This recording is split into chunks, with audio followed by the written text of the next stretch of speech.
மலேசியாவின் புதிய மன்னராக பதவியேற்ற சுல்தான் இப்ராஹிம் இஸ்கந்தர் தனது அதிகாரப்பூர்வ செயல்பாடுகளை தொடர்ந்து நடத்தி வருகிறார். பிரதமர் தாத்துக் செரி அன்வர் இப்ராஹிமுக்கு தரவிழா அளித்தார். இந்த நிகழ்வு இஸ்தானா நேகாராவில் நடைபெற்றது. சுல்தான் இப்ராஹிமின் முகநூல் பதிவில் ஞாயிற்றுக்கிழமை ஓய்வு நாள் என்றாலும் அவர் தொடர்ந்து அதிகாரப்பூர்வ செயல்பாடுகளை நடத்தி வருவதாக தெரிவிக்கப்பட்டுள்ளது. காலை 7 மணிக்குள் இஸ்தானா நேகாராவின் மூத்த அதிகாரிகளுக்கு தரவிழா அளித்த பின்னர் பிரதமருக்கு தரவிழா அளித்தார். சுல்தான் இப்ராஹிம் இஸ்கந்தர் மலேசியாவின் 17வது மன்னராக பதவியேற்றுள்ளார்.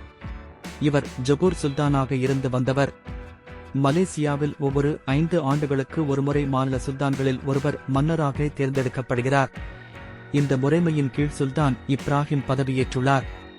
இந்த நிகழ்வு மலேசியாவின் தேசிய அரண்மனையில் நடைபெற்ற மாபெரும் விழாவின் ஒரு பகுதியாகும்.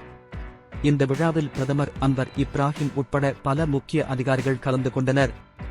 சுல்தான் இப்ராஹிமின் பதவியேற்பு மலேசியாவின் அரசியல் மற்றும் சமூக வாழ்க்கையில் முக்கியத்துவம் வாய்ந்த ஒரு நிகழ்வாகும்.